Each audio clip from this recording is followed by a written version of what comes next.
All right. Today is February 21st, 2023. My name is Patrick Daglaris, and I am with the Oklahoma Oral History Research Program at the Oklahoma State University Library. Today, I'm talking with David Peters, OSU alum and former head of the OSU Archives. David has been a longtime library employee before retiring in 2022, and will be focusing most of our time discussing his experience in that capacity, as well as his time as a student and Stillwater resident. This interview will be part of our Stories from Oklahoma State University Oral History Project of the OSU Library. David, thank you for talking with me today. It's a joy to be here. So let's start off by learning a little bit about you. Tell me, wherever you'd like, just tell me about yourself. I'm the oldest child of Don and Frida Peters. I was born in Manhattan, Kansas. When my dad was at graduate school, he was getting a PhD in entomology. My parents came from Mennonite households. They were first generation in this country, so my grandparents and great-grandparents came from Ukraine and South Russia. My dad's parents came over before the revolution. My mom's parents came over after the revolution. So, but they came from Mennonite backgrounds. After they moved to K-State, there weren't really Mennonite churches in the area, so we've kind of been free-range Mennonites. The American Baptists have welcomed us in. The United Methodists have welcomed us in. So we've been members of a number of different churches since then. Like I said, I was born in Manhattan. My younger sister, Kathy, who was 18 months younger, was born in Manhattan. And then we moved to Hillsborough, Kansas, which was a small Mennonite college while my dad was finishing up his dissertation. And then we moved to Columbia, Missouri when I was 3. We left Columbia when I was 4 and moved to Iowa State, and then I spent from 1959 to 1971. Really, I grew up at Iowa State in Ames, Iowa. Mm-hmm. Went to Roosevelt Elementary School for my kindergarten through 6th grade. The only thing memorable about that is when I was in 5th grade, they decided to move the 6th graders to the junior high. And then after a 1-year experiment, they decided that wasn't working, so they moved the 6th grade back, but by then we had moved up to be the 6th graders, so we were the top dog for 2 years in a row at Roosevelt Elementary School. Really enjoyed the educational programs that Ames had. My parents also encouraged us to be involved in a number of activities outside of school, and we did a number of things within the family on vacations and holidays. They were always educational, and most states that we traveled through, we saw the state capitol. Also, the state capitals were free, but we did a lot of things as a family, traveled extensively. My dad's parents were in Corn, Oklahoma, at a Mennonite congregation there, and whenever we could, we would travel back to Corn for Christmas. And then my mom's parents lived up in Northwest Washington, which was much farther, but my dad had promised my mom at least every 3rd year she could return with the family back to visit her parents. So. Yeah, growing up in Ames was just wonderful. I was a faculty brat. My dad was on the faculty in the entomology department there. And starting when I was, 12, 13, when I could ride a bike from my house to campus, there was a pack of us kids that we'd travel to campus when we could. The summer I turned 13, so that would have been the summer of 67, I started working for an uncle in Collinsville, Oklahoma. He was fairly young, but his father had a cerebral hemorrhage and needed help on the farm. And so I think my parents, by then I had a younger brother who was John, born in Ames. I think they felt 2 kids at home was enough, and so they shipped me off to Oklahoma. It was a wonderful experience too. I learned really how to work, physical work. I helped him with the harvest, and that first year I mostly drove tractor, but learned how to drive when I was 12, turning 13. I could drive tractors, trucks, cars. By the end of summer, combines. I didn't do much combining, but if they needed to get the combine from one place to another, I could drive it. So, and then I returned to Collinsville every summer for the next 7 years. I was working for my uncle in Collinsville. So what that meant is when I joined Boy Scouts, most of the camping activities occurred during the summer, so I missed out on most of the camping adventures. But I was involved with scouting also. Played basketball and football. That summer when I was 12, turning 13, I'm not sure what happened, but I grew to 6'1". And so, and I haven't grown vertically since then. I've grown horizontally, but not vertically since then. So I was a big kid. And so I really didn't have a natural inclination to play football. I was just big, and it was just assumed I would play football. And played through my sophomore, junior year in high school. But then in the middle of my junior year, my dad was offered a position in Oklahoma State University as head of the entomology department here. And so they drugged me kicking and screaming from Ames and all my friends, and I was going to be a Cyclone. And now that wasn't going to happen, at least not right away. So we moved here. Actually, it ended up being a good thing for me. Kind of broke me out of my little clique of friends, made me, kind of forced me to climb outside my shell and learn how to engage with others. My sister and I, who had been close, but we'd never been real close, she became my best friend, so I really appreciate that. Finished up my high school here. The only things noteworthy from that is my senior year, I really completed all requirements except my English requirement. So I was a physics lab assistant, I was chemistry lab assistant. I did run for student government. I was elected treasurer, and I think it's because nobody knew me. It was, I think, about an era of let's try some new people, and so I wasn't really qualified for treasurer, but I served as treasurer of the senior class.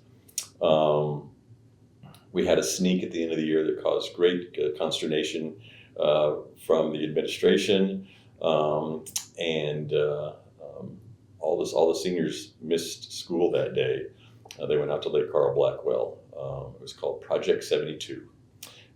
And anyway, had some good friends. Luckily, no one got hurt.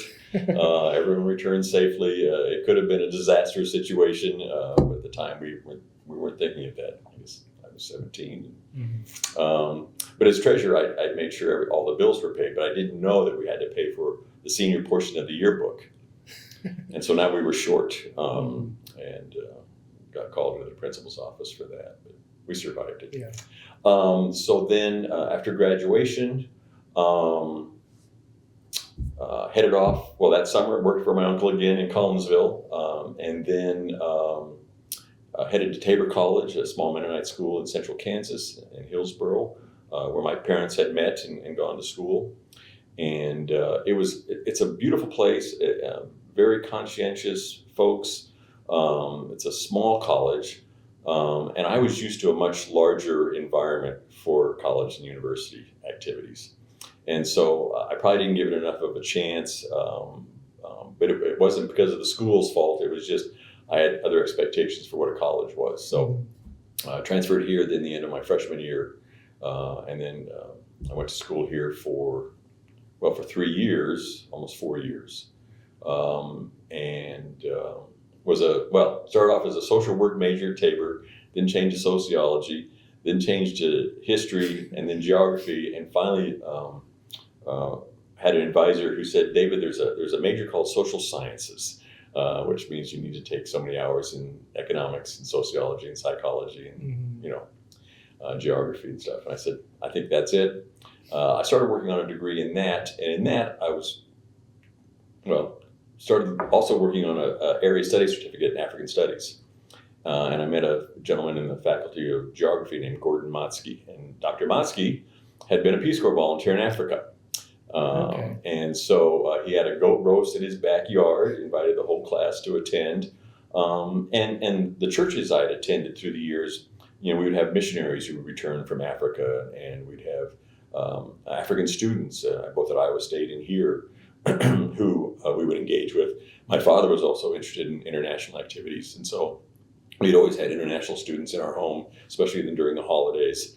And it really intrigued me about going to Africa. And so I think I was 12 to 15 hours shy of graduation. And I just determined I wanted to do something overseas. And I applied with the World Food Program, and there was a third, Mennonite Central Services,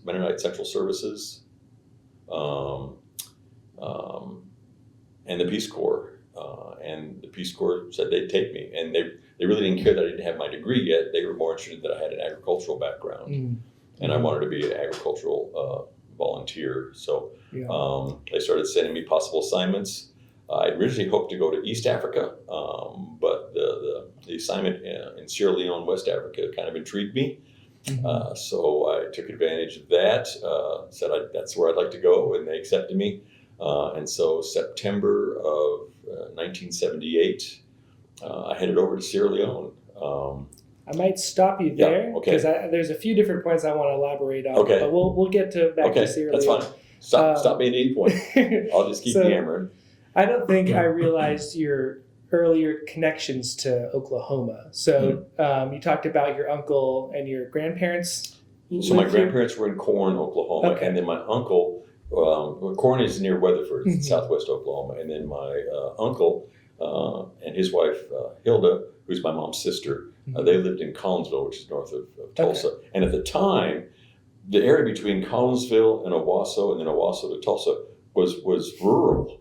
It's nothing like it is now. And so my uncle had roughly, we would usually cut about 1,000 acres of wheat. Sometimes milo, sometimes in the fall later, sometimes oats, and then we'd haul hay, but anyway, so those are the Oklahoma areas I was in. Yeah, I was curious if you knew how they ended up in Oklahoma. So my dad's parents, so I'll start with my dad's mom. Okay. Her family moved from Kansas into the run that opened up Ouachita County. Okay. And initially they went to Gotebo, which is south. They're a little bit further south of Corn. Their name is Bartell, and they settled there and then moved kind of back towards the Corn. In the Corn community, there seemed to be a larger concentration of Mennonites in that area, that village. My dad's father, who was named David, he was born in South Russia, a small village called Alexandrovol. I'll have to check that. Anyway, but when he was 15, his family came over to the States in 1898. So they traveled by train up to Hamburg and then by ship across to, it wasn't Ellis Island. There was another castle. There was another spot. Ellis Island was temporarily closed when they arrived, so they went to some other spot on Manhattan Island. But they came in 1898, and he, so this is my grandfather. His father had an uncle who had settled near Fairview. And so they were going to go to Fairview, but when they landed in New York, some land agent convinced them they needed to try Mena, Arkansas first, because there was a new rail line that ran south through Mena towards Houston. And so they stopped off in Mena, Arkansas. Well, Mena, Arkansas is a very hilly area, not necessarily a wheat growing area, and they'd grown wheat, of course, in Russia. And so they tried it for a month and said, no, this is not where we're going to go. So they ended up in Fairview. My grandfather then was, he was one of 15 kids and one of the older boys. But he got hired out to work for another Mennonite farmer in the area of Fairview. This is going to get a long story, but bear with me. Okay. So the gentleman he went to work for was Jacob Becker. And Jacob Becker was one of two gentlemen who formed a branch of the Mennonite church called the Mennonite Brethren. In 1860, they decided that the Mennonite church had gone corrupt in Russia, and so they were gonna change things. And so they were the first who decided to baptize themselves. So he lives with this Becker, Jacob Becker. Well, Becker has a son, Abraham Becker, who was working with the Comanche Indians in Post Oak, Oklahoma, which is just west of Lawton. And Jacob told my grandfather to communicate with his son, who was in Post Oak. And so they started a communication, and Abraham Becker invited my grandfather then to go down to Post Oak, and my grandfather ended up living with and working with the Comanche Indians for about 12 years, 10 to 12 years. And during that time, he finally got his education. He tried several different colleges. I don't know if he ever completed a degree, but he tried several different colleges, and he always returned to Post Oak. But going back and forth between there and Fairview, he met a young lady named Helena Bartell, who's my grandmother. And so that's how he ended up in Corn, Oklahoma, when his father-in-law finally said, David, missionary work is great, but it's not going to take care of a family. I'll give you 40 acres to lease. You need to start farming. And so that's why I started farming in corn. So that's where my dad grew up, the youngest of 6 kids. Okay. Yeah. Like I said, I got way too much detail for you. But, no, that's helpful. I didn't realize, I knew you came to Oklahoma from Iowa. I didn't realize you already had family here long before you got here. Well, and then for my mom, her parents came over after the Revolution with their parents. And they originally had settled in Kansas, Mennonite area near Gossel, which is north of Newton, north of Wichita. But had ended up in first Eastern Washington and then Western Washington. And so my mom was the oldest, and all of her siblings grew up in Western Washington. But she came back to Hillsborough, Kansas to go to Tabor College, where she met my father. But her younger sister, Hilda, met a gentleman at Tabor College who was from Collinsville, Oklahoma. And that's how she ended up then in Collinsville. And then that's how I ended up working there in the summer. Okay. And I guess another question I had, the Mennonite faith seems to be a big element of your family's history and culture. And I was wondering just what your experience was growing up kind of in that family culture, growing up in a Mennonite context. What values were instilled, or I'm also thinking your parents being college educated. Like what was growing up in that context like? It was interesting. See, I didn't realize we were really different because we were not living in a Mennonite community, and yet my parents retained many of the traditions of their faith, and so like when I was baptized as an adult, which is common for Mennonites. All of the Anabaptist branches are be baptized as an adult. We were pacifist. So I knew my father had not served in the Korean War. He would have been fairly young during the war, but he was by then he was married, and I was born in '54, and I think he had a college deferment. But he was prepared to declare as a conscientious objector, and so I never had any uncles or family members who served in the military. We respected those who did, but that just wasn't our tradition. And so even like when the Vietnam War came up, I was the last group. We got a draft number, the lottery, but you couldn't be drafted till you were 19. By the time I was 19, they discontinued the draft. But I registered when I was 18, but I insisted to be registered as a conscientious objector. So those kinds of things just, it was just, I guess my parents never engaged in any kind of physical, aggressive kind of activity. I never saw, I had friends whose parents would spank them. Well, those kind of things just didn't happen in our household. My parents were very deliberate about if you were told the rules, and if you messed up, then it was shared with you. Well, this. Do you understand that you're not supposed to do this? And yes, I probably understood that. We're not supposed to do that. And then we would visit with them about that, and then they would correct. What can we do to correct that so you don't do that again? They were very, very hands-on and very, very engaged in all of our activities. But I never saw any violence like in the home. I don't know if that was just my parents or that was the larger. Because within Mennonite communities there is violence at times, and so I don't know. I have trouble separating those two. But always, like, especially Christmas is going back to corn. Now I'm in a larger Mennonite community, but like I said earlier on, we were kind of free range in that we had not really been a part of that, and yet we were welcomed back. And there were huge families. Like I said, my grandfather, my dad's father, was one of 15, and his mom was one of 12. And I don't know how many cousins my dad had, and I had over 20 cousins just from his siblings. But I don't know, second cousins, I don't know, I have no idea. I remember one time there was a family gathering. It was held at the Corn MB Church. There had to be 200 people there, and these were all family. I mean, they were. It was amazing. My grandparents were also very. My dad was the youngest, so his parents were older, but they were just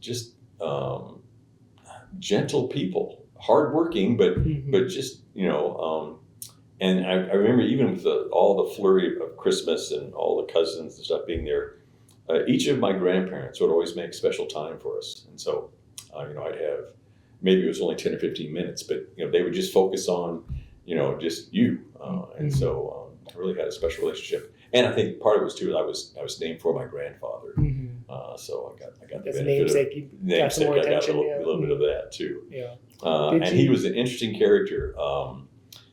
His work with the Comanches. He would always have stories, and he knew Comanche, and so he was really an interesting fellow. And my grandmother was just a sweet, very sweet person. She was the oldest girl. I think she had 4 or 5 brothers. And she was the oldest girl before they had another.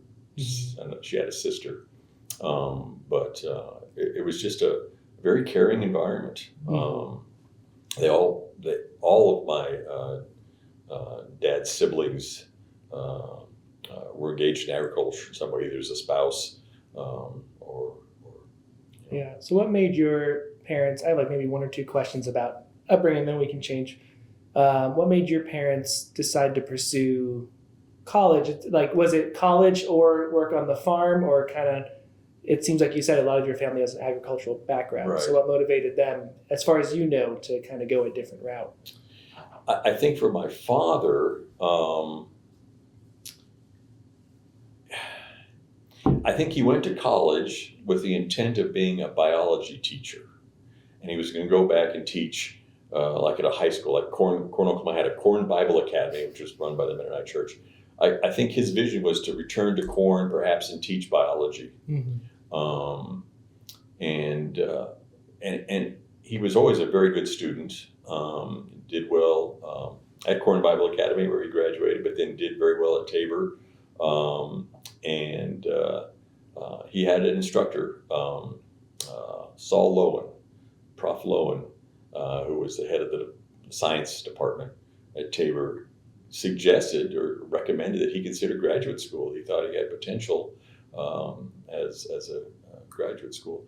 I think he also realized my dad's strengths weren't necessarily teaching to a group. He was very good one-on-one, but I think in a classroom it was a little more challenging for him. One of his issues was he was always 3 steps ahead of everybody else, and so he would make these leaps, assuming everyone else knew that was the way we were going.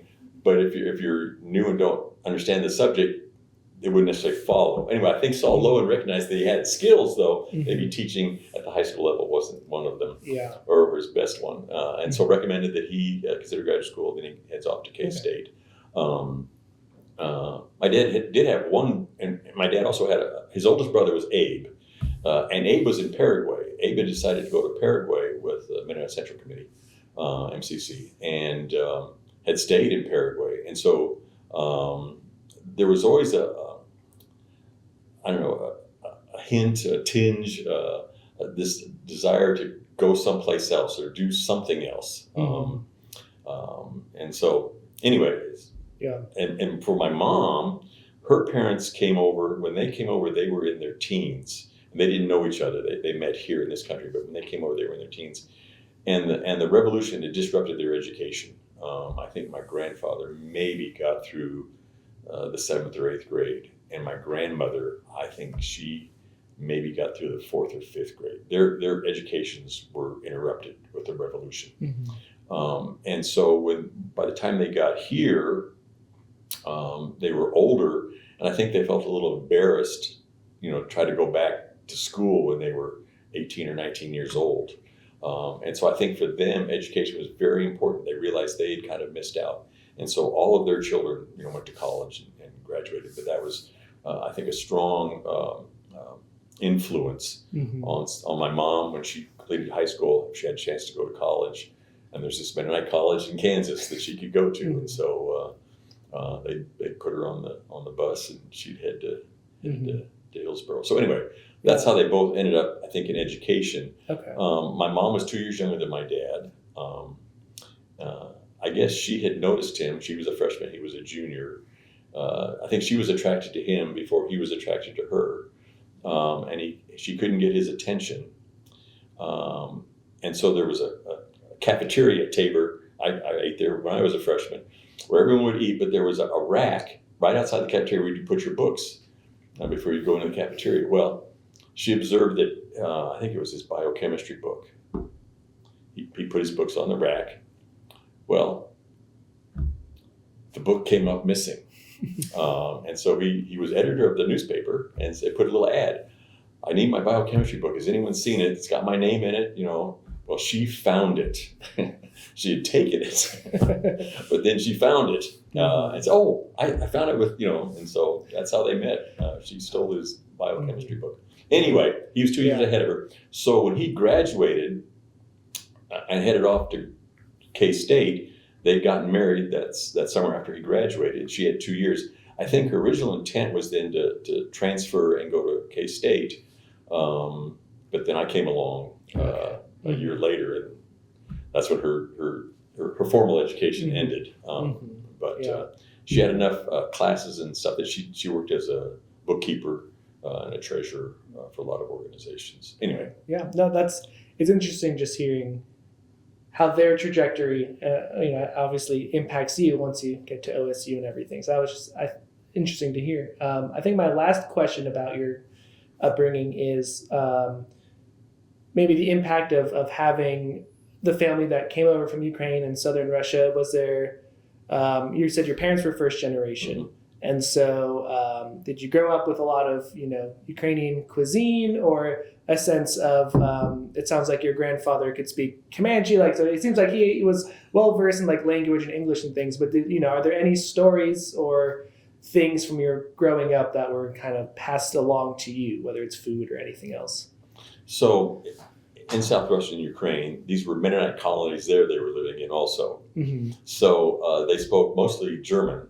Oh, okay. Formal German, High German, for church services and official stuff. But then Hochdeutsch is High German. Then Plautdeutsch is Low German, and that's kind of the more common of the people language, And so, so both of my sets of grandparents could speak both High German and Low German, and then my mom's father, who they came over later, he could speak Russian also, and with my grandfather speaking, my dad's father speaking both Low German, High German, Comanche. Language was always, I always heard a variety of different tongues being spoken. In fact, both of my parents learned German, especially my mom, I think only learned German before she started school. So when she started school as a kindergarten first grader, all she knows is German. And I think she had difficulty with that. And so with us, I don't think they realized that we could have learned German and English, which they focused on English for us, so we wouldn't go through that same challenge that they had kind of gone through once they got into the public school system. And my parents would invariably switch to German if they wanted to talk about something they didn't want us to understand. But of course, through the years, we would begin to pick up things, oh, they're talking about John because he, did something that he shouldn't have done. That's my brother's name. But I was always surrounded by languages, and I learned some Plautdeutsch, and I learned some Hochdeutsch. Never learned much Russian, but we were always surrounded by languages. So it was fun. It was. Okay, so I think we can finally go back to getting to Stillwater. And what year was that? 1971? 1971. Moved here January 1971. And can you talk about kind of those first impressions? Can you go back 50 years and think about what you remember Stillwater being like, where you lived, kind of give us a sense of the town at that time?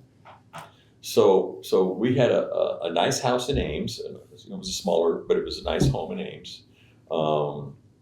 And we had a garage, but the back of the garage had been converted to another room. So we never had a garage where we could park a car. And we loaded up in Ames, and I can't remember how cold it was, but it was cold in January in Ames, and I can't remember how much snow was on the ground. But we loaded up the van. Actually, the van had loaded up, and then we loaded up a U-Haul. I decided to take here we go, we're going to go down another rabbit hole here. My mother had learned piano on a player piano that her grandparents had purchased for her to learn piano. And then we had hauled that piano from Washington State to Ames, Iowa. And then we moved it down to the basement when we redid the basement, with the understanding that the piano would stay in the basement. Mm-hmm. And then 3 nights before we moved to Stillwater, I could tell my mom was a little upset that the piano was staying. And so I said, well, if I can get the piano out of the basement, can we haul it? Mm-hmm. And Dad said, I'll get a U-Haul if you can get it out of there. And so I literally broke apart a player piano and took out pieces, and it actually comes apart, mm-hmm. except for the 2 ends. Anyway, so we ended up hauling a U-Haul with a player piano to Ames. To Stillwater. But when we left left Ames, it was really cold. We arrived in Stillwater, it was like 6 o'clock in the morning because we'd gotten a late start. It's only about a 9 or 10 hour drive, but we'd gotten a late start that evening. So we arrived at like 6 or 7 o'clock in the morning. It was still kind of dusk. And I can remember turning off of 6th Street, which is Highway 51, heading north on Monroe. We drove through campus. And so my dad was in a 68 Ford Galaxy, and I was in a 63 Rambler pulling the U-Haul with the piano. And then we lived on Graham Drive, 1123 Graham Drive. We drive through campus, we go over to Washington Street, up Washington Street, and pull in the driveway. And the garage we'd never, as the kids, we'd never seen the house. The garage door opened miraculously. We'd never heard of a garage door opening like it. My dad had hid the garage door opener under the seat, opens the door. We thought we were in heaven. We thought we'd arrived. The campus, it was cold that day, and there weren't many people at 6 or 7 o'clock in the morning, but we would go. I remember State Pond. I thought, well, that's kind of neat because at Iowa State, there's Lake Laverne on the Iowa State campus. Oh, they've got a pond too on their campus. Mm-hmm. And so it seemed like a nice place. But we arrive, kind of collapse in our new house, and then the van arrives the next day. And when they open up the doors, it's like breathing out hot air on a cold day. You see this kind of woof of vapor. Mm-hmm. It was that way, all that cold stuff in there, because I think it had to be probably 60 degrees, which we thought was just also wonderful. We thought, wow, this is a nice place. Mm-hmm. So I just remember it being very nice, the weather, and it seemed like a nice community. And the more as we learned about Stillwater, it was very similar to Ames. Yeah. It's a college town. It's really away from the urban centers. Ames is about 35 miles north of Des Moines, so it's outside of the urban sprawl area. And so it was just a nice place the high school was only about half a mile from our house. The thing that was a bit disconcerting, the educational standards didn't seem to be quite as high here. And so, like I said, I'd taken most of the classes I needed to graduate. They just didn't offer the variety of courses we had in Ames. Yeah.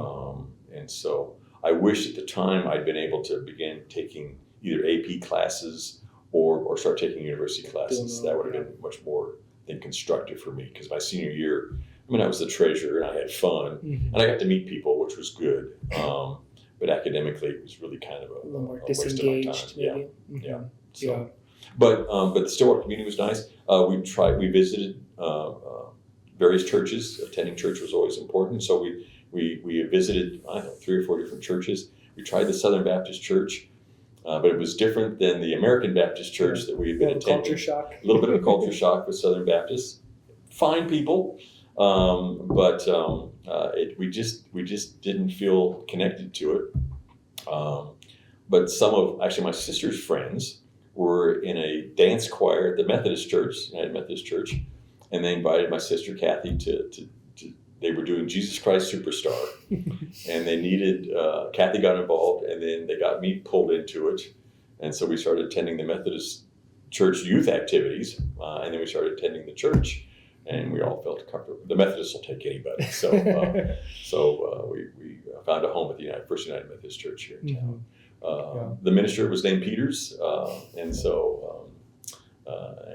he and my father, my dad was 6'6", and Dr. Lloyd Peters was probably about 6'3", 6'4". They were both. A lot of people thought they were probably brothers or something, but they weren't related.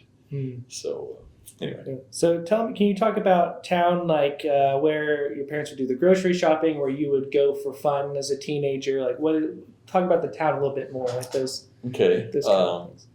So where the library annex is now was IGA grocery store. Dwight McCormick had IGA, and then the TG&Y was right next to it. And so both those were the main anchors for that. It was considered a mall. And then between the two, there was other little shops. There was a hobby store. There was a Hobby Lobby or whatever. It wasn't Hobby Lobby, but it was some little hobby store. A little pet shop. There was there may have been a barber or a hairdresser. But that's IGA is where we did most of our grocery shopping. And then TGY was right next to it if you needed to pick up other supplies.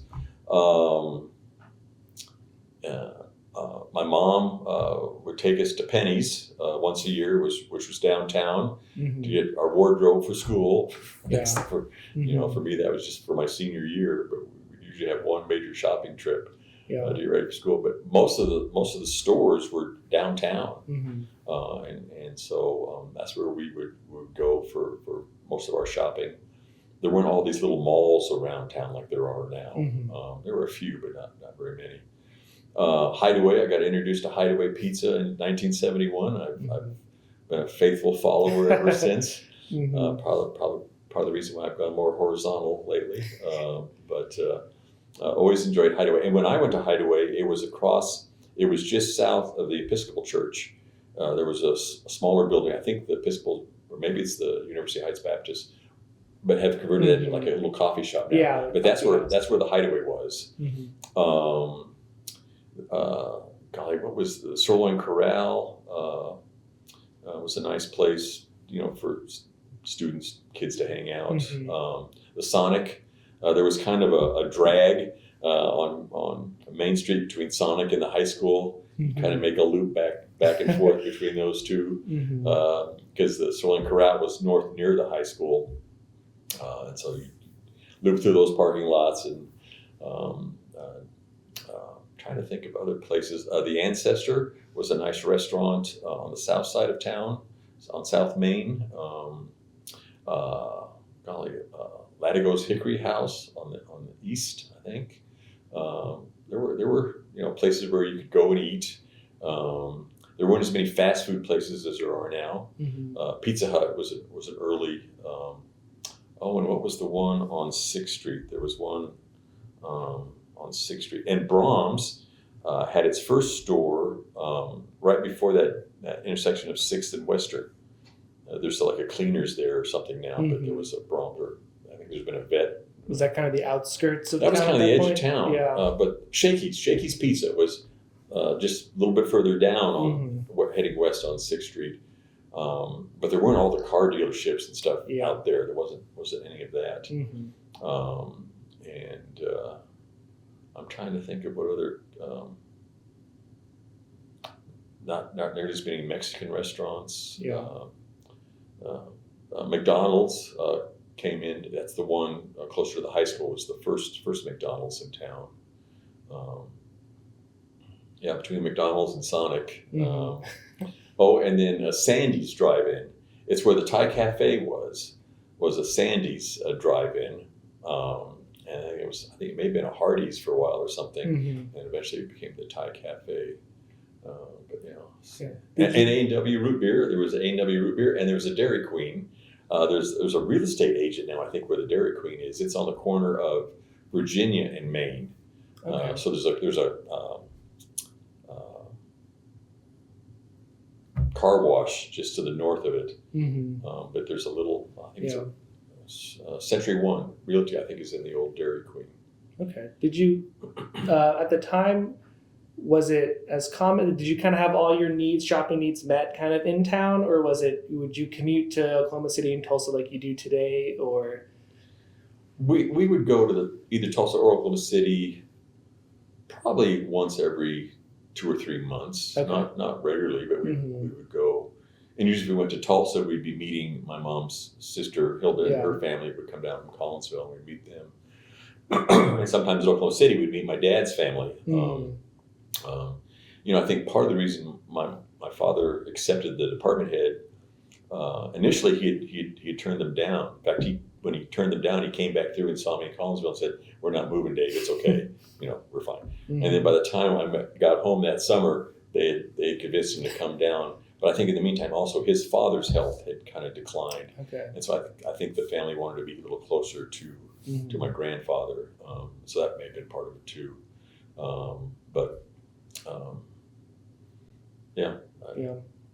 We usually meet people from Corn who would oftentimes meet us if we went to Oklahoma City. Okay. Because it's only about 45 minutes to an hour from Oklahoma City to Corn. Okay. So you graduate high school 72? 72. And then you go to Tabor. C.E. Donard. It wasn't Stillwater High School. Oh, Donard. Okay. C.E. Donard. C.E. Donard was an early individual active in education efforts in Stillwater. The Donard family had been here for quite a while, I think maybe from the beginning of the community. And so the high school was named for him. Where was the high school?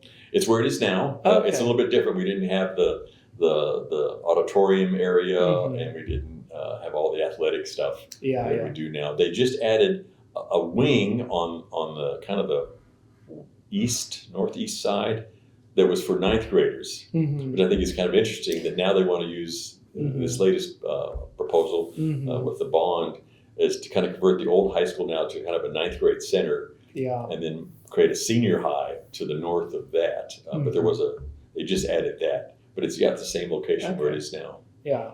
And so you go to Tabor for a year, and then you come back. So I was wondering if you could talk about campus just as a student here. What was that like? What do you remember about campus? So, because we don't have the same expansion that we have today. So I'm imagining in the early 70s, it's still a little bit more centered around the library. Right. We don't have... we do have the high-rise dorms, like Wilhelm North and South, which are no longer with us. Kerr Drummond are kind of really the last vestiges of that complex. And then there's were those Scott Parker Wentz. Anyway, I'm sorry. I was wondering, so Kerr Drummond, was about around the time you were starting? So those have been completed in the mid-'60s. Okay. So we arrived just a few years after. Yeah. So they were considered fairly new, and they were high-rise dorms. Iowa State had done the same thing. They built these huge high-rise dorms to hold masses of the baby boomers. And so there was Kerr Drummond, Wilhelm North and South, Scott Parker Wentz, and IBA. Those were the main new ones that all had grown up in the last 6-8 years. Yeah. And then they had the traditional ones, so like Willard, Stout, it used to be called Murray. Was Bennett a dorm then? Or? Bennett was a dorm then. And so those more traditional older residence halls were still there. And of course the Greek system, most of the Greek houses many of them have stayed at their same locations. They built new houses in the last decade, but they're still at the same locations. But other Greek houses have kind of moved around at different times. But it was still part of that general area south of campus. Farmhouse was on the north side of campus. It was the lone fraternity on the north side. It was kind of an outlier. And now it's, of course, moved to the south side with the rest of them. Did you stay in a dorm when you came as a sophomore? So I don't know. So when I transferred back, of course, that summer I spent working for my uncle on the harvest. And then that fall, I moved into the Delt House. Oh, okay.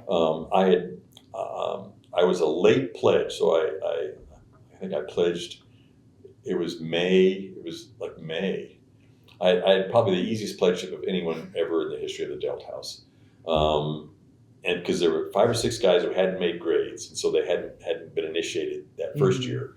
So I joined them that summer. So I was a pledge during the summer, but there was nobody around, so there was no hazing. I mean, it was, and then the weekend before school started, I was initiated. So then I moved into the Delta House. Okay. So I lived at the Delta Fraternity House, beginning my sophomore year. Yeah. Actually, I lived in the main house that year, and then the next year there were two smaller houses north of it that were former residences. I lived in the second north annex.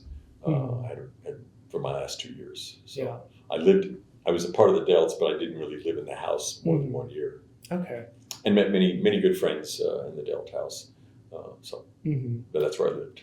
And I would stay there during the summers, even though I could. So either I was on harvest, or if I wasn't on harvest, I would stay at the Delt House during the summers, and I took care of the lawns. I mowed the lawns and that kind of stuff. Okay. Yeah. So even though your family living in town, you tried to have the college experience and not live at home. When I was 17, I graduated from high school because my birthday's in the summer. I knew it was time to move on. Yeah. I love my family, but it was time for me to move on. So. So yeah, I would periodically stay with them, like maybe at Christmas, I'd stay at the house. And there may have been like a couple of weeks where there was a break between activities where, I would stay with them. They were very, so the room I had at our home here in Stillwater, it was a basement room under the garage. It was it was a large area. We had a double car garage, so it was a large area there. It was also our safe room in case there was a tornado or anything. But it was really away from the rest of the house. So, I could come and go easily from there anyway. But I think it was after my junior or senior year, they began making that room available to other people. And so if there were graduate students or whoever needed a place to stay, my parents would have them stay in what was formerly my room. So eventually it reached a point where it wasn't really my room anymore, which was fine. Anyway. Yeah. So what was the general atmosphere of campus like at the time? I'm thinking, you talked about the Vietnam War. I know maybe before your time, I'm thinking about the fade tags. There was a lot of activism or maybe civil rights kind of, these were kind of topics still I think were relevant in the early mid-'70s. So I don't know if you could just talk about the campus atmosphere in general, whatever that means to you. So at Iowa State, we leave Iowa State, 16, I guess, 15, 16. Had been much more involved in social kinds of demonstrations, whether it was the Vietnam War or the Civil Rights Movement, or whatever it was. There seemed to be many more protests and student activities and demonstrations at the Iowa State campus. And we moved here, and there was very little, at least on the surface, and maybe we hadn't had a chance to dig our roots in yet to figure out where everything was going on, but it just seemed much more almost passive about a lot of those things going on. My parents were involved with people at church who probably knew more about the undercurrents of things on campus. They were good friends with Ted Agnew, Ted and Jean Agnew. Ted was in the history department, Jean was in the math department. They knew quite a few people at the church who were also on campus, and I think they were aware of more things going on than I was. I just don't remember that many things going on. And then when I came here, I wouldn't call it long hair, but I had longer hair than probably most of the male students. And at the time, I could grow a mustache and a goatee, but I didn't realize that there was first of all, there was a dress code. I'd never had a dress code. Oh, interesting. And that's in high school. There was no dress code in Ames. There was no restrictions on facial hair in Ames. And I never tried to really grow a mustache here in high school, but even in college, very few people had facial hair. And as soon as I could quit shaving, I quit shaving. I just, not that I like beards, I just hated to shave. It was just, I guess I was a senior. Maybe I was still a junior in high school. But I can remember walking down the halls, and a couple of kids would flash me the peace sign, like I was, I don't know what they thought. Yeah. They were trying to relate to me, maybe. I don't know. But I had longer hair. Yeah. It just, well, I had, my mom would sew triangular shaped pieces of cloth in my jeans to create bell bottoms. And I had bell bottoms, and that was kind of different too. So, I mean, people were accepting. I was able to integrate into the, adult friendships and stuff. But it was just quieter here. What I did notice here was more tension between the African American students and the white students. There was some mixing that would occur. Sports helped with that to a certain extent. But other activities, there was a real division, and I hadn't realized how recent it had been that really integration had taken place in Stillwater. And so there was friction there. Yeah, was that different than how it was in Ames? Well, I guess in high school it would have been different in high school, but and part of one of the demographic difference was in Ames, there were very few African American students. I think there may have been a handful of African American students when I was in high school there. I never had any students in elementary school or junior high. There were African American students. It wasn't until high school. And here, of course, it was different. Yeah. Do any tensions or memories stand out, like in classes, having like black and white students, or was there anything specific in your mind that kind of comes to mind thinking about some of those tensions, or was it just kind of a general feeling on campus? There was an event that happened on campus. This would be about 71, 72. So I can't remember if I was in high school or about that time, where some African American students were, I don't think they weren't, I'd maybe call it a demonstration, a simple march. And I think someone on campus had shot like a BB gun at them. There was some incident that happened. I think at one of the female black students on campus, I think is what it was. Yeah, I don't remember the details, but I do remember, it must have been in high school, because somehow that impacted then the black students at the high school had some kind of demonstration at the high school. And a good friend of mine, Jeff Mosley, and I worked with, it must have been when I was a senior officer, because Jeff was also one of the senior officers. But we made a concerted effort to reach out to the African American students. We attended Mount Zion Church. Jeff and I showed up there one Sunday because we had been invited to attend, but to try to begin building some kind of links or building relationships, because there was tension with civil rights kinds of issues. That's early 70s. And you were young, so I understand if you can't answer this, but at the time, was that still predominantly like the African American community, like the area? Like I know after Washington School closed in the 60s, things kind of dispersed around town, but was that still kind of known as or associated with like the African American community, that area where Mount Zion is and kind of west of Main Street or Duck?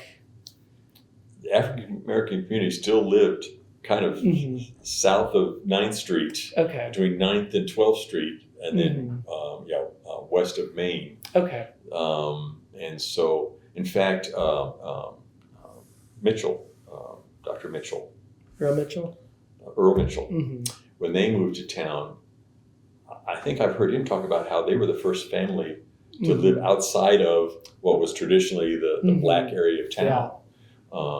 And so those tensions are still going on. So that, I guess, that integration began occurring in the 60s. Yeah, I think as things generally desegregated, there was more choice, like housing opportunities opened up like slowly. And I know over time, the community is kind of decentralized from where it was. And so I was just curious if at the time, just living there, if that was still known as kind of. That was in the early phases of that. That was still, because the Mitchells arrived here in the 60s sometime, just a few years before our family did. And there were very few, that's the other thing. You had a fairly significant population, African American demographic in the Stillwater community. But on campus, you had very few African American faculty. In fact, very few faculty outside of white males, except in human sciences, home economics, where you had women, and in education, college education, you had some women. But if you were in the other sciences, it was rare. There were women who did, two Dr. Grulas, but Mrs. Grula, I think was in chemistry. But so there were, and Jean Agnew was in math. So there were exceptions to the white male domination, but it was still predominantly white. Predominantly white and male, except in certain colleges. So that was all still beginning to break. And while there were a lot of international students, there were very few international or faculty had international backgrounds. So that all is changing. But it seemed to have occurred mostly kind of fairly quietly. Well, I was wondering if you could talk, going back to your kind of student experience, some of the organizations or clubs you're involved in. You mentioned the fraternity. I know you mentioned the church connection to the Peace Corps, which we'll get to, but any other clubs or organizations you were involved with on campus? Fraternity took quite a bit of my time. I always worked also. So, like, I worked for Dwight McCormick at the grocery store at IGA. I worked on campus. English Language Institute had discussion classes for international students, so they get their formal training in a classroom situation. But then we'd have small groups that we'd try to get them to engage in conversation. I did things like that. So I did a lot of work. But the fraternity house took quite a bit of my time. I was involved with homecoming. I knew how to build stuff, and I knew how to drive tractors. Usually, we used a tractor as kind of the foundation for our float. I think it was my sophomore year. We needed to have more weight on the rear axle, so we determined we drove the tractor in reverse. So I had to drive in reverse through the parade route that year. But that homecoming took an inordinate amount of time. Even back then. If we know anybody involved with alumni still today, it does take a lot of student time. But I enjoyed it, and it really kind of helped integrate me into the house, since I hadn't really been a part of the house as a pledge for very long. It got me involved with the house. Working. I was on an intramural bowling team. I enjoyed bowling. Intramural basketball team. I enjoyed basketball. Golly, it's been quite a while. I can't remember all the stuff. That's all right. Any professors or faculty or staff on campus that stood out to you from that time? I mentioned Dr. Motsky earlier on. He really had a way of relating to students, kind of inspiring and intriguing. You wanted to know more. And so Dr. Motsky was one of them. Hoover Fisher, a really nice man in the history department, was a long-time faculty member here in history.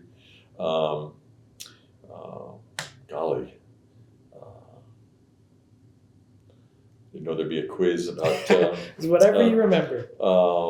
There's got to be others. I'm sorry, I'm coming short on That's names. okay. There was a very patient. Her name will come to me after the tapes turned off. Her husband was in the poli-sci department. Sayre, Mrs. Sayre, she taught composition English, and she was very patient. I had written things, but I had limited confidence in my writing, and she really kind of helped inspire me to learn to improve my writing some. So Mrs. Sayre, Cunningham, Dr. Cunningham in biology. I enjoyed his class. There was Dr. Ross in geology. I refer to his class as Ross's Rocks. He was good. ODB Falk in the history department was a very entertaining guy. He was, I think, former military, but he'd gotten his PhD. He was especially interested in the South and Southwest. Dr. Falk, Joe Stout in history. That's all undergraduate. I come back later. We'll talk about other folks later. But, so there were individuals who I really enjoyed their classes. Leftwich in economics didn't necessarily enjoy his class. I just remember he was very deliberate and stern. I had a 7:30 economics 11:13 class with him, and if you got there at 7:31, you weren't admitted to the class. And so it never happened to me, but I can remember the door was closed and that was it. And he was just very, very methodical. I think I did learn some economics, but I just remember how strict he was. Anyway. Well, I didn't originally have this on my list, but I think I would regret not asking you. What is your early memories of the library? I think that's a good one to ask. So I did not breach the hallowed halls of the library much as an undergraduate. The library mall area was a common gathering point, especially in the spring. And so I spent a lot of time outside the library. We did have some study halls in the library for the fraternity, and so I would attend those. But they were very rarely productive. Usually it was guys just talking. I did have a spot on the 4th floor on the south side. There's windows there. That was one of my favorite spots to study. And I would come to the library.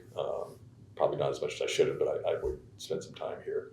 And we didn't have all the digital sources that we have now, electronic sources. So I remember using the Reader's Guide. That's how you'd find articles. And there were stacks on all of the floors, right? It was before we started relocating. Right. And there were reference desks on all the floors. And so if you had a question about science and engineering, that was down in the basement. Social sciences was on the 3rd and 4th floors. Humanity was on the 3rd floor. The rest of social science was on the 4th floor. Documents was on the 5th floor. It was very structured. And so depending on what reference or questions you had. And then the 2nd floor was kind of the general reference area, and that's where you had like the Reader's Guide, that kind of stuff. And you had the card catalog.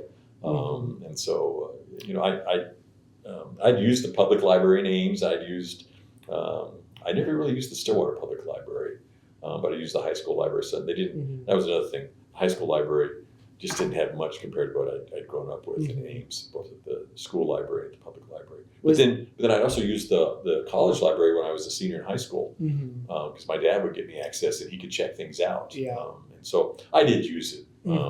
Was the addition there by then on the the addition was on the north side. Okay. And generally my dad's offices were in Life Sciences West.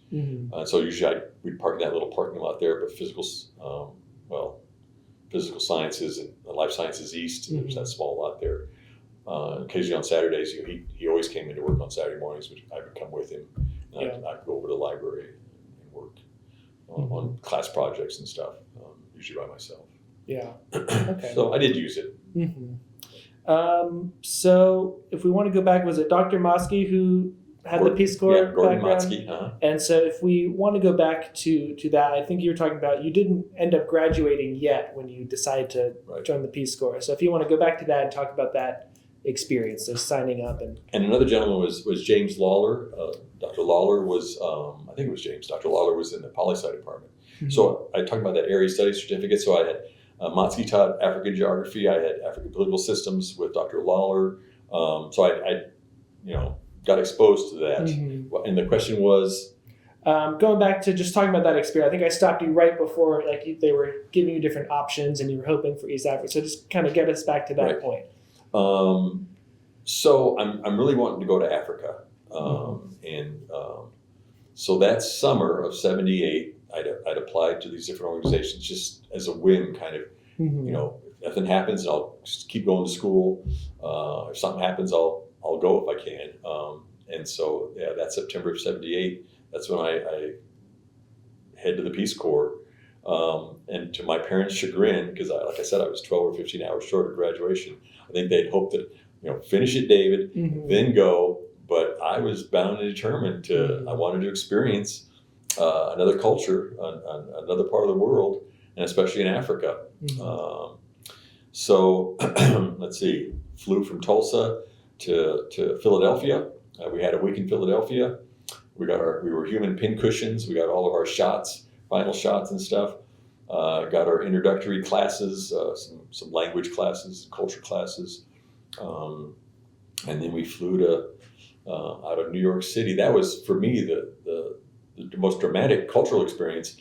Was the drive from Philadelphia. We took a bus from Philadelphia to New York City at JFK, and I'd never been to a city like that, to New York City, or anything along that route. In fact, I can remember there was a young lady sitting behind me, and I was kind of like Gomer Pyle, probably. I was just looking out the window, just, oh my God, like I can remember her saying, I don't think that guy's going to make it overseas, because I was so overwhelmed by New York City, because it was just, I'd literally never seen or experienced anything like it.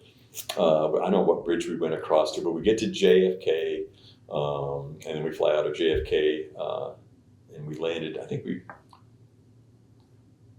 we flew to Dakar to Monrovia, Liberia, and then Liberia from Monrovia back to Freetown.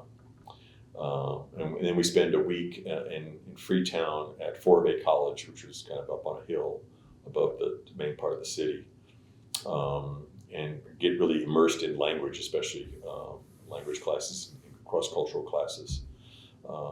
And to me, it was just wonderful. Started learning Creole, which is an English-based Creole.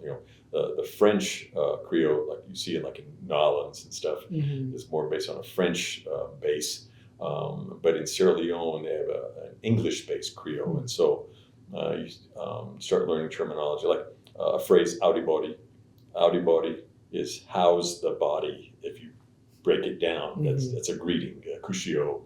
But you begin learning phrases and statements, and learning how to ask questions and responses. And anyway, that happened in Freetown, and then they sent us up country to a village called Mabonto, which was in the Tonkalili district in the northern province of Sierra Leone. Wonderful little community, and then what were there, about 25 of us in the group. We were going to be agriculture extension agents, working for the Sierra Leone Ministry of Agriculture and Forestry. So we're Peace Corps volunteers, but we're officially signed to a ministry within the country. And so we were considered employees of the ministry. But the training program in Mabonto lasted about 8 to 10 weeks. We each lived in a house, in a home of one of the villagers. And so you begin to learn to engage with that family. And I just took to it. I just took to the, we were doing swamp rice development, which was turning the valleys into paddy rice, like you'd see in Japan or Korea, the Philippines. Traditionally, they grew rice on the hillsides. They would do slash and burn. They'd slash and burn the hillsides. Once the embers had stopped and the rainy season started, they would throw seed out there, and whatever they could harvest after rainy season, that's what they bring home, and they probably average 5 bushels an acre. And in a paddy situation, we could easily get 40 to 50 bushels an acre. And so that's what we were trying to do, was introduce paddy rice into Sierra Leone. But agriculturally, I kind of understood the principles of what we were doing. We had transit level surveying classes.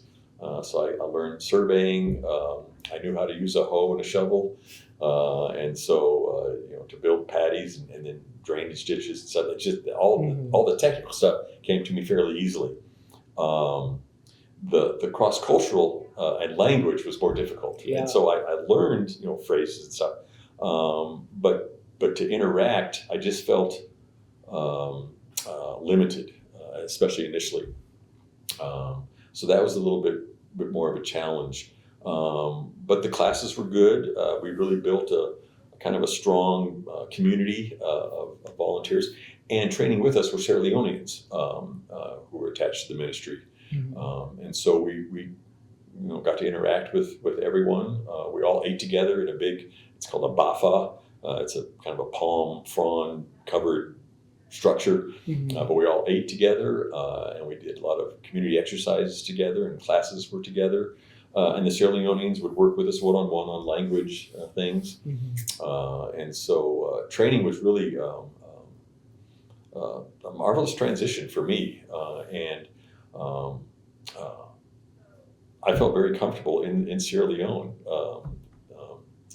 The food took a little bit of time to adjust to. We had rice almost every day, but they used a West African pepper, a red pepper that was pretty spicy. And it took a little while for my palate to adjust to that. But fresh fruits and vegetables, I mean, pineapple and mangoes and guava and I mean, oranges, and you could get a bunch of bananas for 5 cents.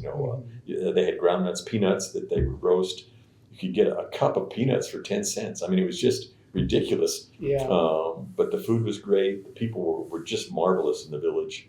And so I was selected to be, so when it came time to assign new volunteers to their villages, which were going to be all across the country, I was selected to be a representative for the new volunteers. And we had a committee of, I think there were 4 or 5 of us. And so we talked about various villages, what was needed at the villages, and the various strengths and weaknesses of the volunteers. And also the new volunteers could kind of select, I'd like to be in this area, or I'd like to work more with, vegetable crops maybe than whatever it was. We tried to adjust to get the proper placement of volunteers. And I remember this distinctly. Since we developed a rice paddy while we were there, and the trainers had developed a larger area in the village before we arrived, they really felt it was important to maintain a Peace Corps volunteer in Mabonto, in the village.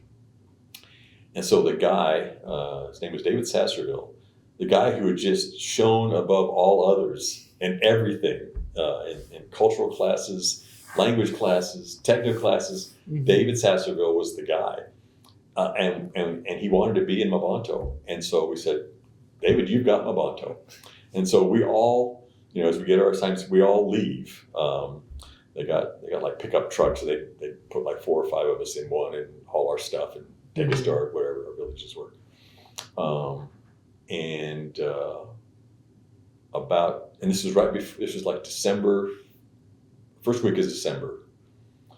And the 3rd week of December, so it's a little before Christmas, the associate director of the Peace Corps, the guy in charge of agriculture, his name was David Yohalam, contacted me in the village I was in, Mamansu, which was about an hour and a half from Mabonto. And he said he'd like to meet me on the main highway, which was about 15 miles south of where I was. So I said, okay, I can meet you there. So I met him. Well, David had left. He had de-pledged. He had left the Peace Corps. I don't know what happened. To this day, I don't know what happened. But David Yohalam then asked if I'd be willing to move back to Mabonto. And so that took me, I said, well, I decided to meet some friends in Freetown for the holidays. So our first holiday away, we were all going to meet at Freetown. There's beautiful beaches just down the coast from Freetown. So that's where we were going to spend Christmas. Let me go down there, spend some time with them, talk with them, and then right after Christmas, I visited with David Yohalam and said, well, I'm willing to go back to Mabonto. But it was kind of tough leaving Mamansu. I'd only been there a short time. Yeah. And I really felt bad because, I'd showed up and I think they had expectations that now they were going to get a volunteer. And now they weren't going to get a volunteer. There's no one to replace you. Yeah, there was no one else. I think the next round, so the next year, when another batch of trainees came in, they did assign someone to Mamansu, but they had that year where they kind of hoped, and they even prepared a little house. I mean, it was a regular house, but they kind of fixed it up a little bit. But anyway, so I transferred into Mabanto and spent my really 2 years at Mabanto in Sierra Leone. There were, I think, 8 of us in the Tonkalili district. And since we'd all trained in Mabanto, all the other folks would gather, and I'd have kind of host parties, not really parties, but gatherings at my house. They'd return to Mabanto, and all of them had friends in Mabanto, and so it kind of turned out to be a spot where a lot of people would return. In fact, I have a register someplace of all my visitors for the 2 years I was there when they came, and that was really nice because there weren't other volunteers, in Mabanto. Closest volunteers were 15, 20 miles away. And I really wanted to spend time with Sierra Leoneans, but I did have a chance to intermingle with other volunteers who would come through town. Usually they'd stop. But yeah, lovely village. The paramount chief was Alamame Bengura II, and he kind of, I don't know, took me under his wing. I'd met him before during training. His sister, Yasama, Ya is kind of it's a term like kind of like a mother. Sama, it's kind of an honorary, but Yasama, she would cook for me, but she would cook whatever she was cooking for her family or her daughters, whatever, and I just eat what they ate, And so if I got there when they were eating, I would eat with them, and if I got there late, they'd save a plate for me. Yeah. To a certain time. After a certain time, they would have saved a plate for me, which is fine. But I could visit people who lived next to me, and invariably people would offer me, "Oh, would you like some ground nuts?" Or like, whatever it was. And after 3 or 4 visits, you'd be full. And so, anyway, but I gave her, it was 20 leones, I think, a month. And a leone at the time was about $1 each leone, so $20 a month. But then if I went to Maburka, which was the kind of the district capital for Tonkalili district, I'd buy like special spices, or I'd buy extra things and bring those to her. But yeah, so she cooked and I ate and ate well. But I was working fairly hard. So I think when I arrived in Sierra Leone, I was about 220, 225. After about a year, I was about 165. But I was healthy. I mean, I was eating good food, but just working. Yeah. So was it a generally positive reception then? You being in the area, being in Ubuntu, or? So it was a positive reception, and the people in Mabanto, of course, had been around volunteers. Yeah. So they were patient with me. They knew, I was kind of an outsider, but they welcomed me in. The area was in a transition zone between Limbas, who traditionally lived in that part of the country, and Timnis, who were moving into that country. And so I had to learn a little Limba, and I had to learn a little Timni. So like in Limba, the greeting was Wali, Inawali. And in Timni, it was Seke, Sekeyo. But so you'd greet. If I said Wali and they said Seke, then he speaks Timni. So then you have to try to switch into Timni. Most of the children and many of the people under 25 could speak Creole, and by then my Creole was good enough where I could get by. But one of the challenges was, so I arrived in Mabanto, and this is after Christmas, and the chief, paramount chief, began sending me out to local villages nearby, and to sign up farmers, and we'd have meetings in Mabanto to sign up farmers, because the Ministry of Agriculture and Forestry had promised that they would get shovels and pickaxes and cement for sluice gates, and they'd get fertilizer and seed, and they'd get all this stuff if they signed up. And so I'm signing up farmers in Mabanto, I'm signing up farmers in Fulani and all these little towns around it. and most of them are within 5 miles. And either I could walk to them. I did have a motorcycle. I had a little Honda trail bike. And I did have an agro-technician, a Sierra Leone, who worked with me, and he lived at my house. But I would travel, and if they were only a Temne-speaking village, then my agro-technician would translate for me. And before that, I don't know if I had a fear of public speaking, but I felt uncomfortable with public speaking. That kind of broke me of that fear, because I would say something, and I have to break it up into smaller sections. And then you have to translate. So I had time to think while he was translating. Of course, I never knew if he was translating, accurately. Excuse me. And if they had questions, you try to translate it into. Anyway, but I think by February, and that's the dry season. I should have talked about the seasons in Sierra Leone. From about October through March is the dry season, no rain. April through September, 120, 180 inches of rain. Wow. You never could tell. I'm going to have to break real quick. Yeah, I need to that's get okay. something to drink. I'll be right back. All right. So we're back from the break. You were talking about the Peace Corps. I think you're talking about the dry season and kind of leading with that. Right. And so the dry season is when most of the work can get done, because during rainy season, everything's wet. And so I learned 2 valuable lessons in training. Water flows downhill, and everything else is just mud. So in swamp rice development, you try to get as much done during the dry season. So in December, January, February, I'm signing up farmers like crazy. I think roughly 120 farmers from the various villages in Mabonto. And we're waiting for the shovels to come, and we're waiting for the pickaxes to come. And it's not coming. And we've got to start doing this stuff, especially like leveling the paddies, before the rains start, because then it starts getting more difficult. And April, the rains are beginning, and there's no equipment, there's no shovels. And all the volunteers in our area, we call them the Tonkalili Tigers, we decided to go down to Maburka to meet with kind of our supervisor in the Sierra Leone ministry to see where the supplies were, because we were really becoming desperate.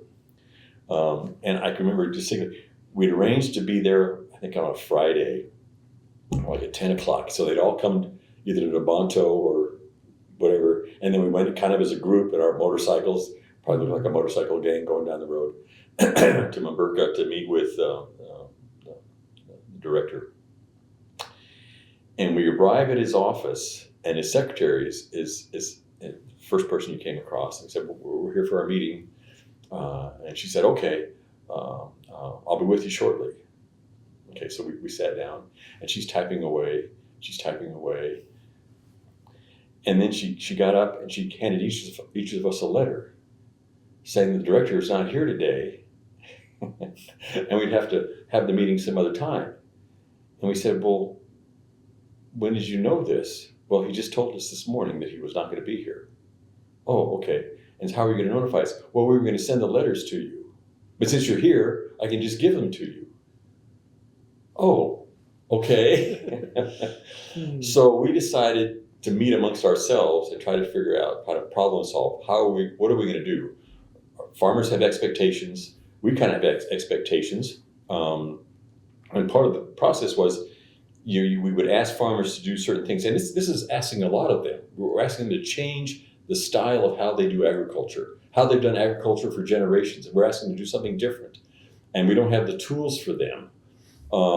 And so we began looking for sources for shovels. Well, now in eastern Sierra Leone is diamond mining and gold mining.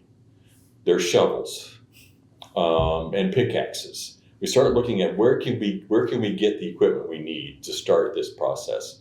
And so we kind of left the Ministry of Agriculture and Forestry behind and figured out, okay, we started figuring out who had shovels, how could we get them distributed, how many do we have, and then where we're going to get seed, rice, and that kind of stuff.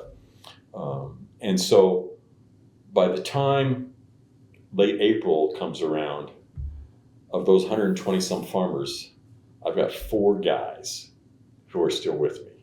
Everyone else has given up. They've gone back to the hillsides because they had to burn right before the rain started.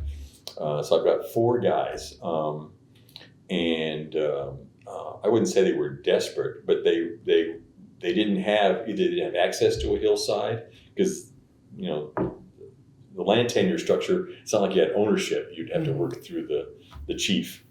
But these guys were willing to work in the swamp, and I'd able to find about 2 or 3 shovels and I think 1 or 2 pickaxes. And so we built a small area, maybe developed 1 acre. So it wasn't, that's not a very big space. Yeah. And really divided it into fourths.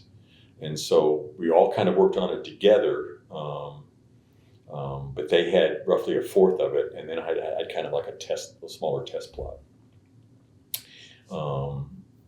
And I was able to get seed. The Chinese had a little kind of experiment station near Makali, which was about an hour away from where I was.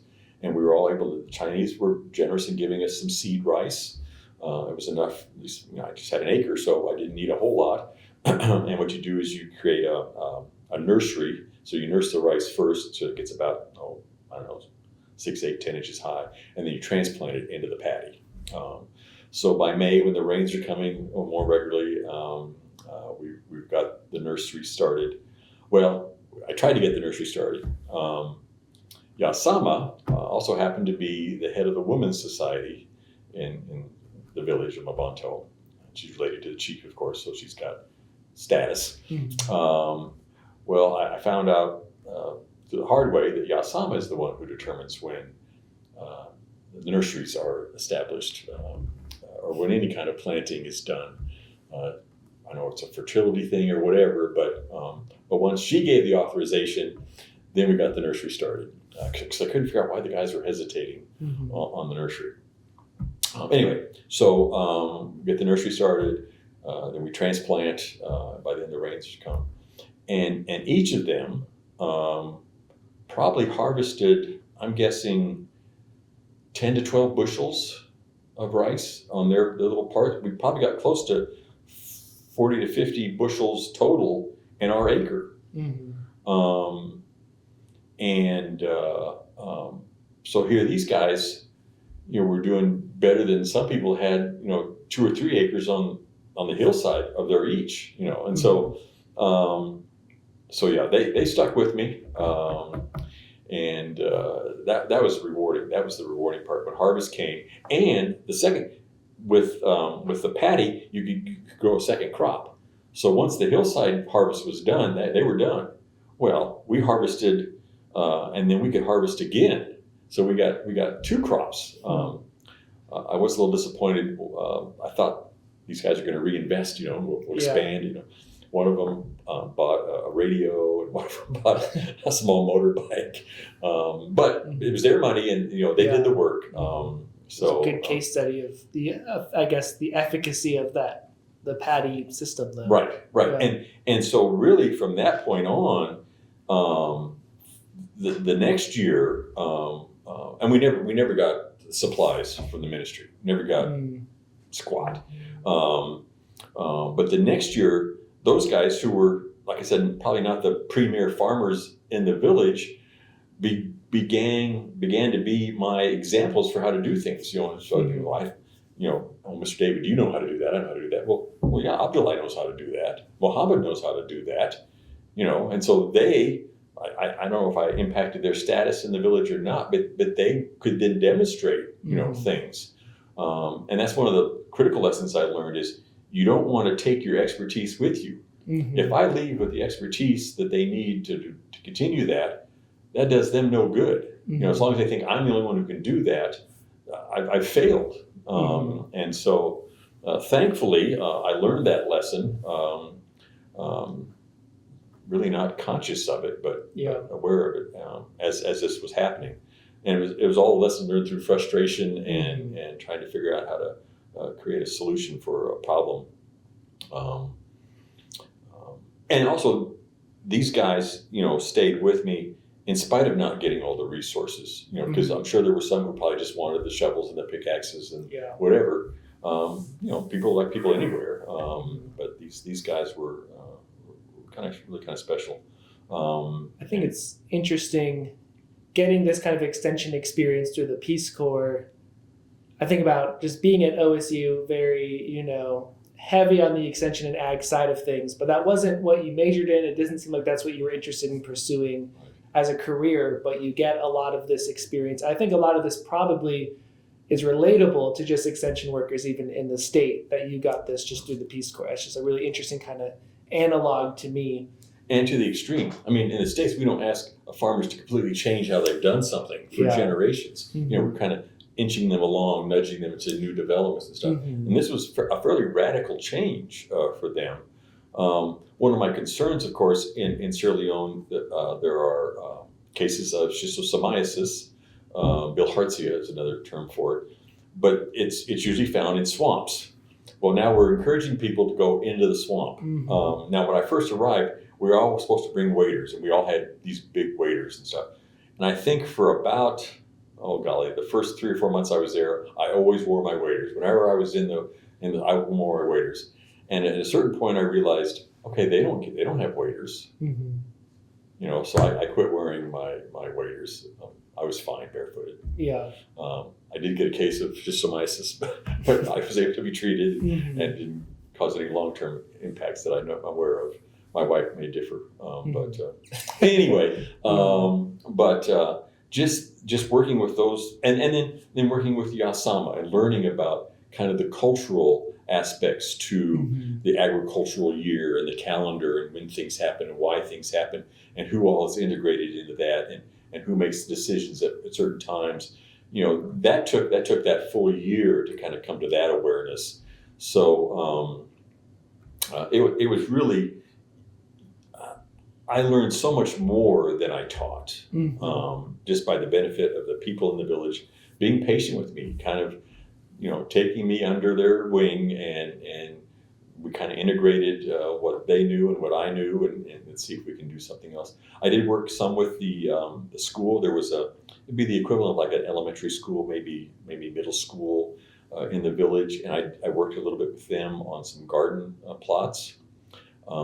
And then there was an education volunteer at Bubuna, which was about 15 miles north of me, who I worked with him. He had like a high school level students. It's called getting ready for their O levels in the British system. But we developed a small patty for them, and then some vegetable stuff too. And so I did those two kind of projects. Related to what I was doing. But then I also got involved with Peace Corps training programs. And so after my first year there, I was selected to be a Peace Corps trainer for the next group coming in. And once again, my skills were more with the technical sides of it. Yeah. And so I taught with a group of others the next group coming in. And then my last year, I was selected to be the director of the agricultural portion of the training program. So that pulled me away from the village some, preparing for the trainings, and then both training programs lasted 8 to 10 weeks. And so I was away. I'd come back occasionally on weekends, but I'd be away during those times. So I wasn't solidly in Mabonto for that whole time because I got involved. I was fortunate to be involved with the training programs and got to meet all the new volunteers that way. Yeah. And so. What year was it that you finished? You went in 78, was it? I went in September, early September of 78, and returned in December of 80. Okay. So you get back 1980, December 1980, after what sounds like this incredible experience abroad, and you come back to small town Stillwater. And so what was that experience? What was kind of your vision of your future getting back from that experience? So my parents were just marvelous, and they could tell. So it was very rewarding, but they could tell I had been through an experience. I don't know whether it was my receding hairline or my size, because I was much smaller. I think my lowest I got down to about 160. I would try about 165 when I came back. But they could tell I'd been through something. But they were very patient, and that I stayed. That's probably the longest time I'd stayed at the house since high school. And they were encouraging me to go back to school, and I assured them I was going to go back to school, but I didn't have time to that spring semester of '81. I was trying to transition back. I do remember how much stuff there is in America, just stuff. The grocery store. I never went to a grocery store. I went to one grocery store in Freetown one time, and it had very limited selection, and most of the items were expired. The dates, expired in '74, and I'm there in '78 or '70. I mean, but to come back here and just aisles and aisles of stuff. Yeah. And I was used to markets where you had raw materials to make food and stuff, but not just the volume of stuff. That was overwhelming. In fact, for me, the transition back was more difficult than the transition to Sierra Leone. I kind of eased into rural life in Sierra Leone. Maybe spending all that time on the farm and small communities like Collinsville and stuff. But living in the village, that was a snap. And the cultural activities that were there. I didn't miss going to the theater or going to movies or and so. But coming back, just how busy everybody was. I was in a different gear than everybody else, and it took a while to get used to that. Also, I talked about how the red pepper was I got used to it. I mean, I enjoyed spicier foods, and when I got back, everything just tasted bland. I mean, like, bananas in Sierra Leone taste like a real banana. Bananas in the States taste like styrofoam compared to that, or foam rubber. I mean, it was just things that ripen on the vine, oranges and mangoes and stuff are just delicious. And here, they were harvested, 6 weeks ago or whatever, and they're put in some kind of container and shipped. Anyway, that transition back was difficult, just socially for me.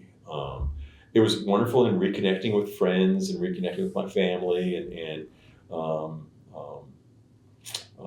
but I just felt a little out of place, and I felt my priorities had changed in some ways, and so I just saw the world differently, and I couldn't fault people who had my experience. They didn't have my experience, but I think it was difficult for them to understand my perspectives at times, and it was more challenging for me to understand theirs too, because I used to think that way too, and I didn't think I was better now. I was just different. Yeah. I had the advantage of working with people.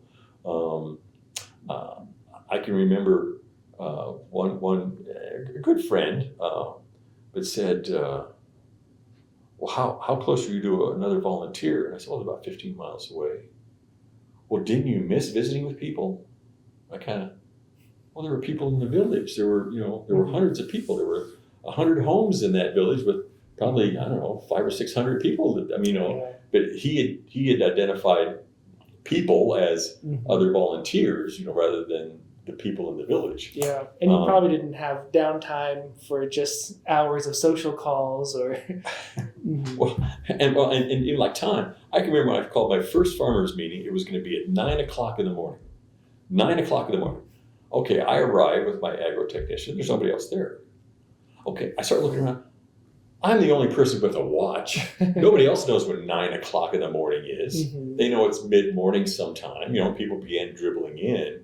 But, that whole time reference, we live so much by a clock. And after that point, I took my clock off, my watch. I didn't, we'll meet mid-morning. We'll meet, wasn't helpful. Mañana, which is tomorrow. It was, and here it's just, very regimented. I've got to be here, and I've got to here, and I've got this, and I've got this, and I've got this, and I got an agenda, and and I was in a different time zone.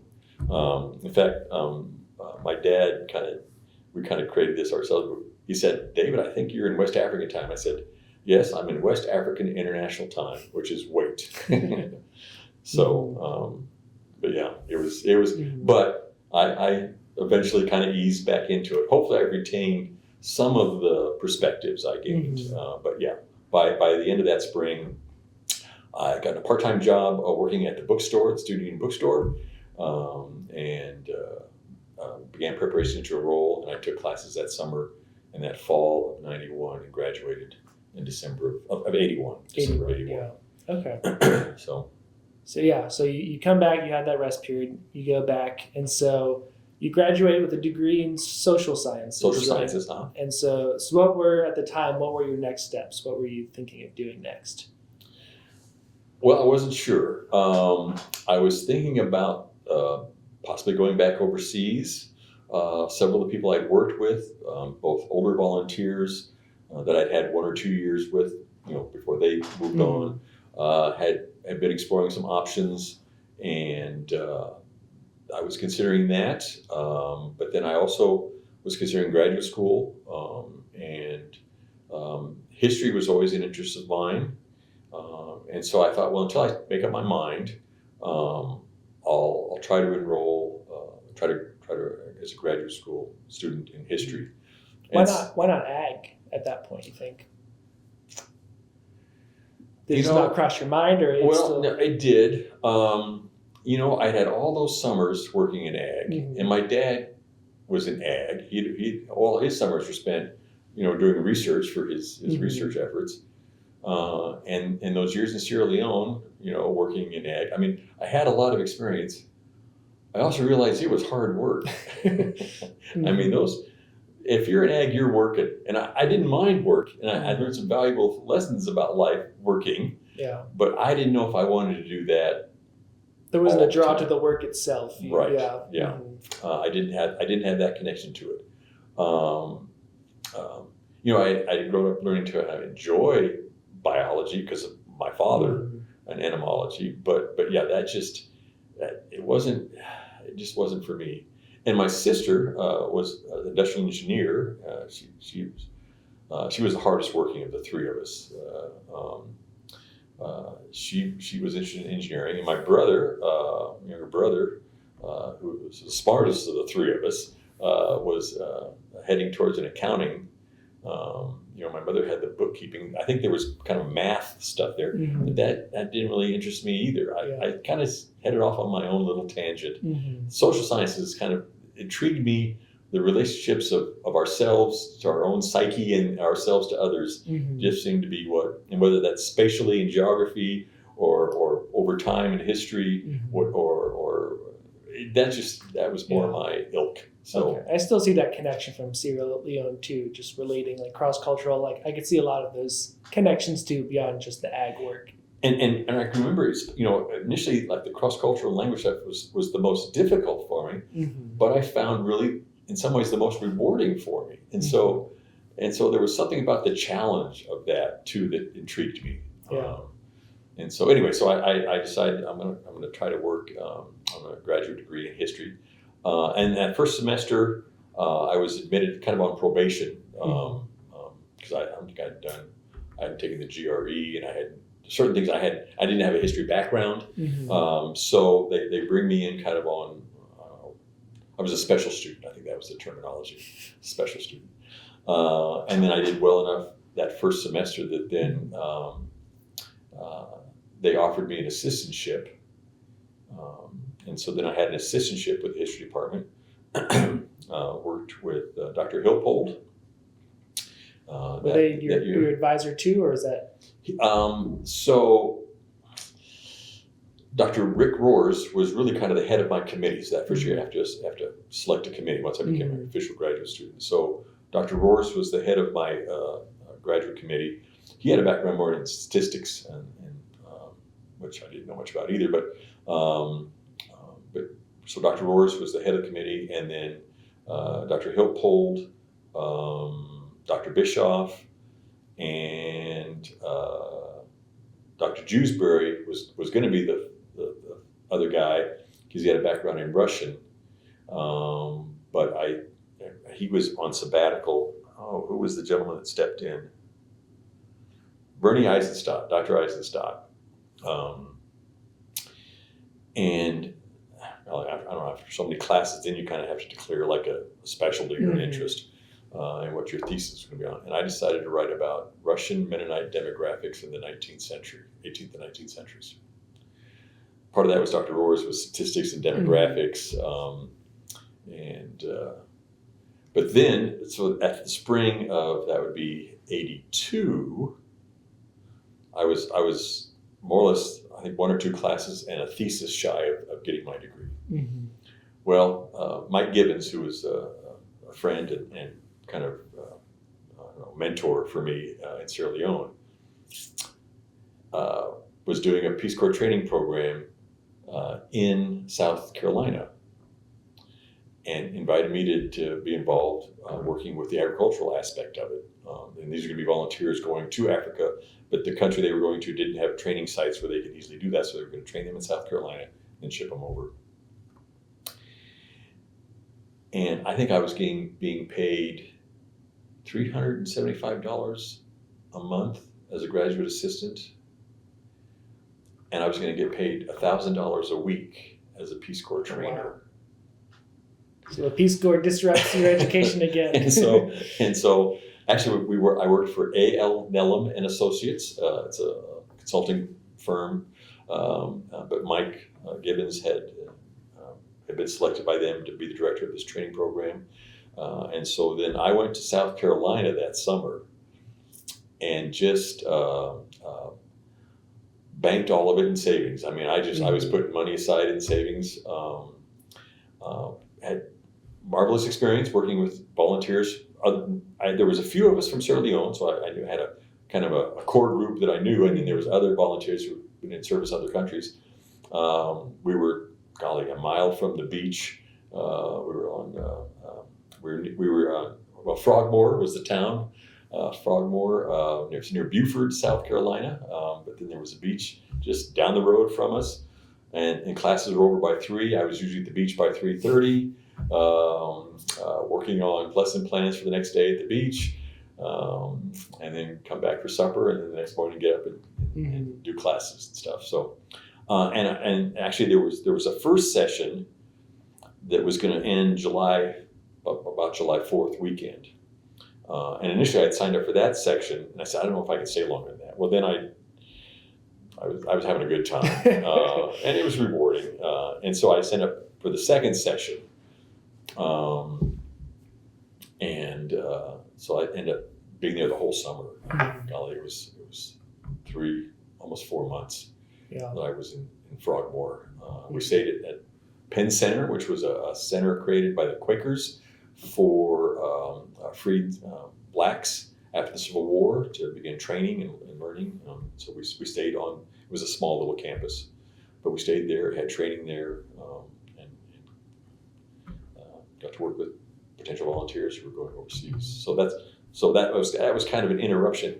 And that interruption, I don't know, it caused me to halt, not really halt, but question whether I should stay in graduate school in history.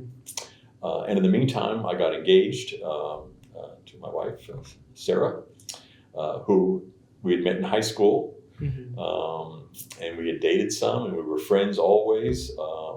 And now, golly, 10 years after high school, we get engaged. So did you start dating again? Like, when you left to Sierra Leone, were you dating, or was it when you came back and got back to town? Or? So we dated in high school, and we're friends. We hung out with a group of kids that all did stuff together. And she was also part of the Methodist Church, so I knew her from that. And then that freshman year, I was at Tabor. I would come home frequently, though, and see her. And it's probably part of the reason why I ended up coming my sophomore year back here. But then we weren't exclusively dating. I mean, we stayed friends. And I was in the Delta House. She was in a sorority. She was in the Theta House. So we would date some and we wouldn't, but we always kept a connection. When I went overseas, I mean, I thought this might be it, good luck, see ya, have a great life. And then I came back and, called her and anyway. Okay. So yeah, we met in the fall of '71. We get married on January 1st of 1983.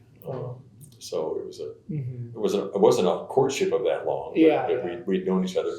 Her dad was on the faculty. She kind of grew up a faculty brat like I had. We both had connections on campus, and then she worked on campus too. And so she had a real job, a full-time job on campus when we first got married. So between engagement and the summer working, doing the trainings, you said you were kind of questioning going back to grad school. I was wondering whether graduate school was really the place for me in history. And then so that's in the spring of '83. I think I'm taking 2 hours of thesis hours or whatever it is to stay in graduate school and kind of work on my thesis, doing the research and stuff. And they were in the beginning of the Centennial History Project. And this might lead us into our next discussion, but the Centennial History Project was a program to celebrate the centennial of the college. And before that, we'd always celebrated 1891 as our starting date, December of 1891. But at that point, we realized that OU had selected the date of 1890, and that's when the enabling legislation for both schools was approved on Christmas Day of 1890. So we moved our start date back to 1890. Before that, our seal always says 1891. That's a little side. But there were two gentlemen who were working on a history of the campus. Louis Sanderson and Dean McGlamory. And Louis had been here either as a student or a staff member since the early 20s, like 21, 22, I don't know what. He had been here a long time. So he had 60 years on me of experience with campus. And Dean had been here probably since the 40s or 50s. But they were wanting someone to write about the early years of campus, so that 1890 to about 1920, 25 period. And they wanted somebody to do research for them. And they figured it would be one chapter. And so I got an assistantship, a graduate assistantship, to do the research for that first chapter. Once I finished the research for that, I think Dean and Louis were both feeling a little overwhelmed with the extent of material they were dealing with, plus the extent of material I had discovered doing research, that then they said, well, Dave, would you be willing to write that first chapter? And I remember telling him, I think it's going to be more than one chapter. And so that the assistantship extends for another 6 months, and I start writing. Then the first ended up being the first 5 chapters of the campus book in the Centennial History Series. And how did was that through the history department you got a hold of them? How did that connection happen? So one of the history, it may have been Dr. Baird. W. David Baird was the head of the department. And he'd always been a supporter of mine. I always appreciate Dr. Baird's support. I think they'd contacted him about, research assistance for a number of the books. Initially, there were only be like 4 or 5 books. There ended up being like 25 or 26 books. But I think they'd contact Dr. Baird, and Dr. Baird would say, well, I think this person might be good for you, or whatever. And so someone in the Centennial History office had contacted Dr. Baird, and he had recommended me to help with the campus book. And then they contacted me. I interviewed for it, and they hired me. And so I started working in it, and I discovered a new place in the library, Special Collections and University Archives. I had never been in that department. I didn't know what they did. I didn't know what they had. And it was located up on the 3rd floor, kind of back away. The map room was right next to it. So the archives was in one door, and the map room was in the next door, and they had a door between them. I started doing my research on whatever campus resources were available. And as I discovered some resources, there'd be footnotes to lead me to other resources. And that's why I started working on for that book, for the campus book. Plus, occasionally, I'd go across the hall, across the door to the map room, because I just enjoyed maps. And I got to know the staff in that area too. So that's how I got to know both the staff in those areas, and became more conversant with the materials they had. And I think this might be a good stopping point for today, because I know you're kind of hinting at what's opening up this other chapter of how you end up in the library. So I think we can go ahead and stop today. David, thank you so much for what we'll call part one Good. of our interview series with you. Appreciate your patience. Thank you. Mm-hmm.